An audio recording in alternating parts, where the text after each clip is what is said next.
Le voyage en Uruguay, en fait, c'est une histoire vraie. C'est en 1950, il y a un éleveur uruguayen, Monsieur Caorsi, qui était un éleveur important en Uruguay, qui est venu en France, en Normandie en particulier, dans le but d'acheter des vaches et des taureaux de la race normande. Voilà, donc il fait un peu le tour de toute la Normandie. Et un jour, il va débarquer dans la ferme du grand-père de Clément Hervieux-Léger, qui a écrit cette histoire. Là, le Robert Hervieux lui dit ici tout est à vendre, sauf ma femme. et Caorsi repart avec 3 taureaux et 2 vaches. Il fallait bien les amener jusqu'à Montevideo, en Uruguay. C'était un voyage compliqué. Le grand-père, Robert, propose à un jeune cousin qui a 22 ans, Philippe Prévost, de partir avec ses bêtes, d'abord en train, puis en bateau, faire une traversée de 2 mois avec ses bêtes. Voilà l'histoire en général. Et c'est vrai qu'il y a à la fois cette histoire-là de Philippe, donc du voyage en Uruguay avec les vaches, et puis le texte il est construit un peu on va dire avec 2 voies. D'une part ce voyage-là qui est raconté de Philippe qui voyage avec les vaches, et puis on a aussi le regard de Clément, donc l'auteur Clément Hervieux-Léger, disons dans sa jeunesse, qui vraiment essaie de faire avec cette histoire qu'on lui a racontée, qu'on lui raconte, qui est un peu la figure mythique du grand-père et puis qui a marqué la famille.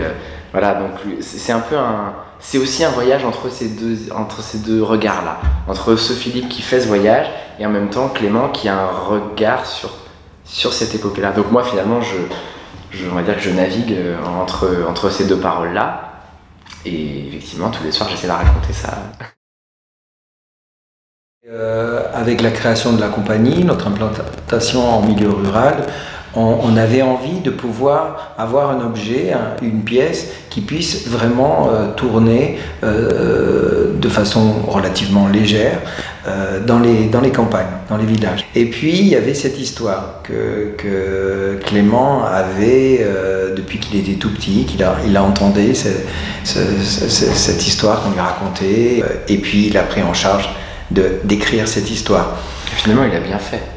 Ah oui, quand parce que oui, ça amène cette parole intime, vraiment. Ouais.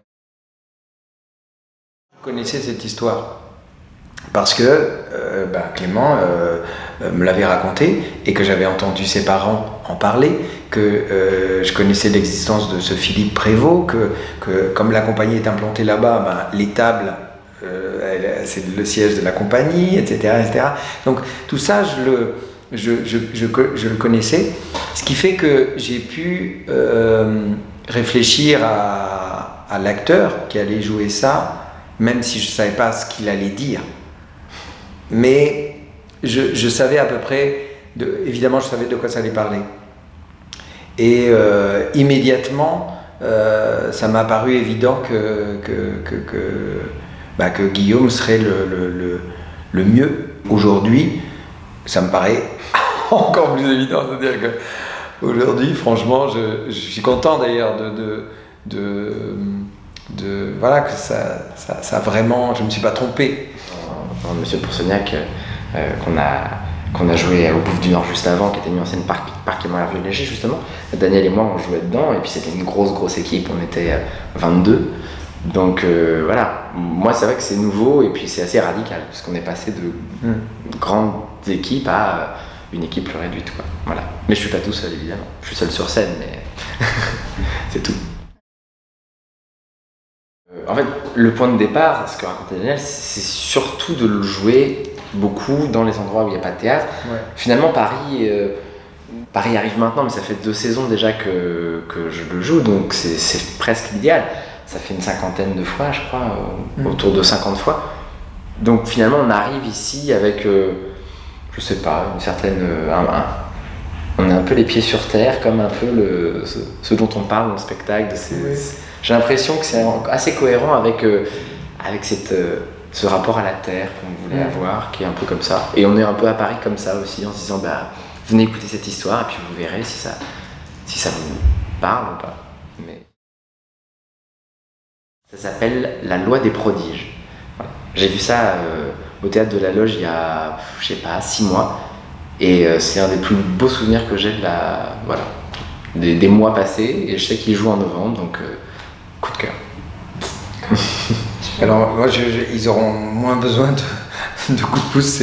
C'est les damnés aux Français qui redémarrent là, mais je l'ai vu à la Cour d'honneur 2 fois dans la même semaine.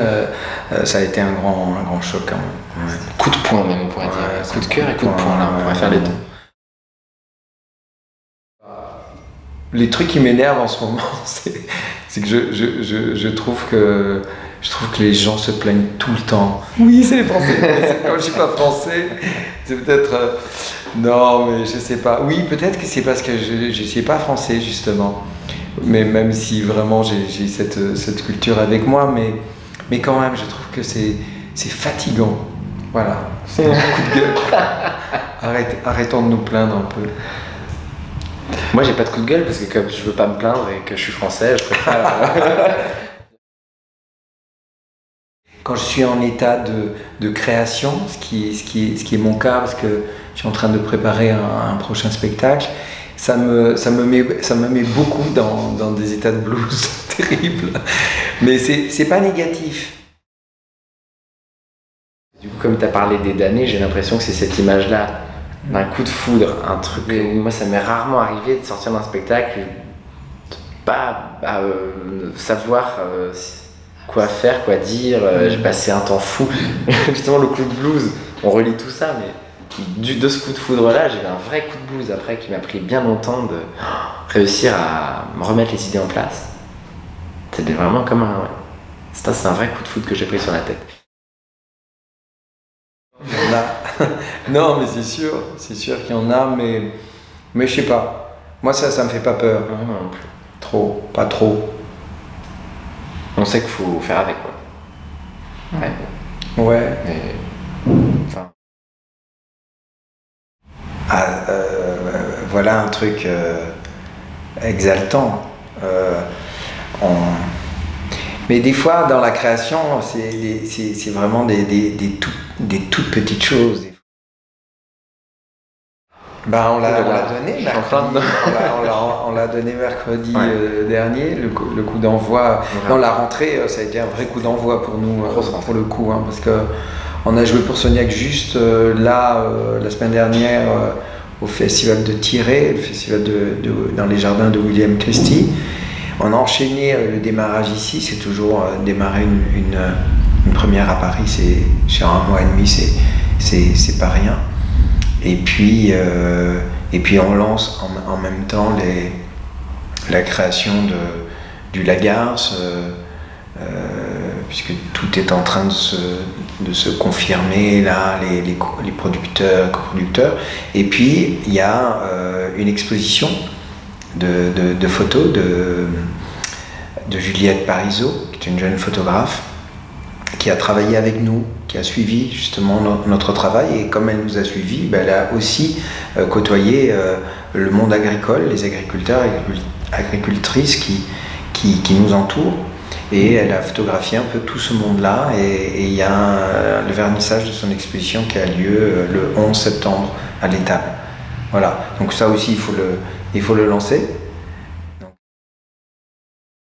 Je vais vraiment faire un coup d'essai le mois prochain au Maroc, où je vais essayer de lancer un travail avec des acteurs et des musiciens marocains et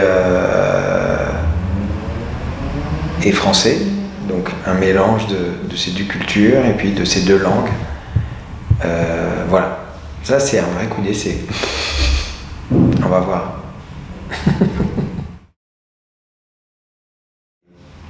Je connais. Oui, mais bon, j'essaye de travailler, tout ça. Mais j'ai jamais de coup de sang sur les choses importantes. Je n'ai que des coups de sang sur des choses qui n'en valent absolument pas la peine. C'est le coup oui, moi je trouve qu'on est qui résume un peu le mieux les saisons passées. J'espère que c'est l'avenir, mais Mais on a de Bol, la chance, vraiment, c'est sûr, on a de la chance. C'est une période difficile, malgré tout. C'est pour ça, bien sûr, on pourrait se plaindre. C'est une période difficile, mais malgré tout, voilà, on arrive à travailler. Justement, on est quasiment un des rares pays d'Europe à pouvoir travailler dans des conditions intéressantes, possibles. Donc déjà, on a la chance d'être à Paris, d'être en France. Et puis la compagnie, ça fait 6 ans qu'elle existe. Et oui, on a beaucoup de chance. Moi, j'essaye, plus ça va, tout ça, j'essaye sur scène de laisser la place à ça. Et c'est une comédienne, c'est Audrey Bonnet. J'ai eu la chance de jouer avec elle 2 fois. Et elle m'a mis dans... on en a vraiment jamais parlé, je crois. Mais c'est des choses qui se vivent sur scène, d'attitude. Et elle m'a ouvert, en tout cas, elle m'a ouvert à ça, sans m'en parler, enfin de l'avoir travaillé, de l'avoir aussi joué avec toi. Elle te met à un endroit où justement, où il y a la place pour tout d'un coup avoir un coup de tête. J'ai l'impression que là, en tout cas moi, ce qui ma vie théâtrale en ce moment, qui est Monsieur de Pourceaugnac et Le Voyage en Uruguay, je trouve qu'on est vraiment dans le théâtre. Piano panier, piano panier, piano panier, piano panier, piano panier, piano panier. Non mais toi c'est normal parce que tu joues ce soir, t'as besoin. C'est mon échauffement. C'est un bon échauffement.